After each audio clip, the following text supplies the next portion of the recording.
Hello everyone. आज हम angle of elevation या उन्नयन कोण और एंगल ऑफ डिप्रेशन या अवनमन कोण इसके बारे में पढ़ते हैं। इसका यूज हमारे त्रिकोणमिति में आता है और क्लास 9, 10, 11, 12 के आप बहुत सारे चैप्टर्स में आप इनके बारे में पढ़ोगे और एसएससी या कॉम्पिटिटिव एग्जाम्स बाकी जो है उनमें भी इनके बहुत सारे क्वेश्चंस आते हैं, तो ध्यान से देखना, बहुत इंपॉर्टेंट टॉपिक है। ठीक है, एंगल ऑफ एलिवेशन के बारे में पढ़ते हैं। मान लो यहां पे एक आदमी खड़ा हुआ है, मैंने ये आदमी बना दिया लग। ठीक है, ये पहले तो है ना बिल्कुल सामने देख रहा है, बिल्कुल इसके स्ट्रेट, जैसे ये बिल्कुल यहां पे स्ट्रेट देख रहा है। ठीक है, अब यहां पे कोई आसमान में कुछ हलचल हुई, कैसे भी हो सकती है, कोई प्लेन जा रहा हो या कोई पक्षी जा रहा हो या कोई बिल्डिंग का टॉप हो, कुछ भी हलचल हुई तो इसने ऊपर देखा। मान लो इस पॉइंट पे हुई, यहाँ पे कोई पक्षी था। ठीक है, तो इसने यहाँ नीचे देख रहा था, अब नीचे देखते हुए ये शिफ्ट हो गया, इस ऊपर देखना चालू कर दिया। ठीक है, यहाँ पे तो अब यहाँ पे देखने लग गया ये। ठीक है, बात समझ में आई। तो जो पहले नीचे देख रहा था अब यहां ऊपर देख रहा, तो कितना एंगल शिफ्ट हुआ, मैंने इसको थीटा एंगल ले लिया। तो अब इस एंगल को ही हम बोलते हैं एंगल ऑफ एलिवेशन। बात समझ में आई, इसी को मैं बोलूंगा उन्नयन कोण। अब क्या हुआ कि ये जो नीचे लाइन थी इसके रेस्पेक्ट में ये जो लाइन है इसमें थीटा एंगल आया। बात समझो, इस लाइन को मैंने बोल दिया हॉरिजॉन्टल लेवल या हॉरिजॉन्टल लाइन, और ये क्या हो गई, लाइन ऑफ साइट। साइट मतलब जिसको हम देख रहे हैं तो उसकी लाइन। ये मेरा क्या है, एंगल ऑफ एलिवेशन। बहुत इजी है, कुछ भी नहीं है कि ये ऊपर कोई टावर का टॉप पॉइंट भी हो सकता है, कुछ भी हो सकता है। जब ये ऊपर देख रहा है तो नीचे जो स्ट्रेट जो लाइन बन रही है, इसके सामने सीधी रेखा जो बन रही है, इसके रिस्पेक्ट में देखना है कि ऊपर ये जो ऊपर में जो देख रहा हूं इस दोनों के बीच में लाइन में कितना एंगल है, उसी को हम एंगल ऑफ एलिवेशन बोलेंगे। बहुत सिंपल है।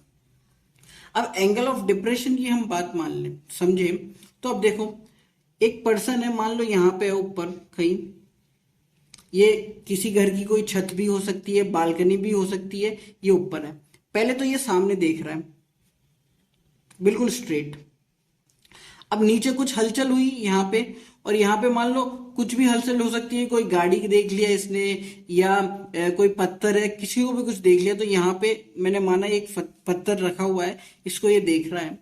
तो ये पहले सामने देख रहा था, फिर इस पत्थर को देखने लगा, तो सामने देखते हुए इतना यहाँ पे आया।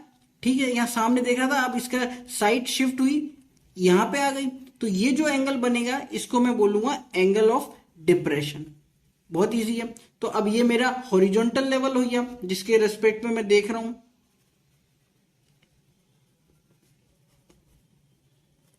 और ये मेरा क्या हो गया, लाइन ऑफ साइट। बहुत इजी है, कुछ भी नहीं है। ठीक है, बात समझ में आई। अब सिंपल अपन देखना चाहे, मान लो एक आदमी है, वो बिल्कुल सीधी देख रहा है। ठीक है, मैंने बोला ये एक आदमी है, ये बिल्कुल सीधा देख रहा है। ठीक है, इसकी आईज के सामने, अब हम इसके पूरा नहीं देख रहे, इसके पैर भी नहीं देख रहे, कुछ भी, हम इसके आईज के रिस्पेक्ट में देख रहे हैं। आईज के सामने जो रेखा बन रही है ना वो बिल्कुल सीधी लाइन। ठीक है, ये कोई बिल्डिंग का टावर है, ये बिल्डिंग का टॉप पॉइंट है, इसको इसने देखा तो ये लाइन ऑफ साइट हो गई, मतलब ये लाइन। ठीक है, ये अपनी छत पे खड़ा हुआ है, ये एक बहुत बड़ी बिल्डिंग है, तो ये मतलब बिल्डिंग के टॉप को देखा। बात समझो, ये मेरी पूरी बिल्डिंग मैंने मान ली, समझो बात को, ये पूरी एक बिल्डिंग है और ये इस आदमी का घर है। ठीक है, ये इसका हाउस है। ठीक है, ये यहाँ पे बालकनी में है, मैंने बोल दिया ये बालकनी में है। ये टॉप पॉइंट है बिल्डिंग का, तो पहले तो ये सामने देख रहा था बिल्डिंग को, बिल्कुल अपने आईज के स्ट्रेट लाइन। अब टॉप पॉइंट पे देखता है तो इसकी जो साइट है यहां से यहां चेंज हुई, तो ये ऊपर की तरफ देख रहा है ना, देखो ऊपर की तरफ, तो ये मैं बोलूंगा इसको, इस एंगल को बोलूंगा एंगल ऑफ एलिवेशन। ऊपर की तरफ देख रहा है ना, उन्नयन कोण। ठीक है, अब इसने नीचे देखना चालू कर दिया, नीचे ये यहाँ पे बिल्डिंग के जो बिल्कुल एंड पॉइंट है ना, एंड पॉइंट ऑफ बिल्डिंग, ये बॉटम पॉइंट, तो इस पे देखा बॉटम पॉइंट ऑफ बिल्डिंग।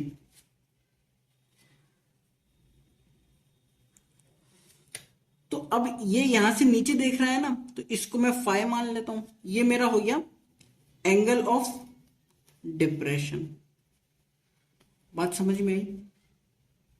तो अब आपको एंगल ऑफ एलिवेशन मतलब ऊपर देख रहा है, हॉरिजॉन्टल लाइन से जो बन रहा है एंगल, वो एंगल ऑफ एलिवेशन। उन्नयन कोण, अवनमन कोण कौन सा होगा? Angle of depression. जब हॉरिजॉन्टल से वो नीचे की तरफ देख रहा है तो वो एंगल ऑफ डिप्रेशन। बहुत इजी, दोनों में अंतर समझ में आया। अब क्या होता है, मान लो कि यहाँ पे ये नीचे, ये तो एक पूरा नीचे मेरा अर्थ है, ये मेरी पृथ्वी है, बिल्कुल सीधी रेखा जा रही होगी।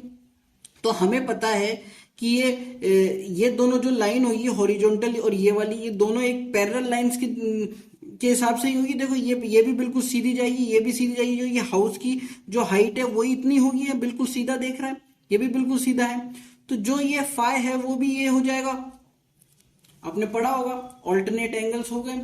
ठीक है, तो मेरा जो ये एंगल ऑफ डिप्रेशन होगा वो यहाँ पे आ जाएगा। ऐसे ही मेरे सारे क्वेश्चंस होते हैं। सिर्फ हमें ये कॉन्सेप्ट यदि याद है तो हम आराम से एंगल ऑफ एलिवेशन और डिप्रेशन के क्वेश्चन आंसर निकाल सकते हैं, बहुत आसान होता है।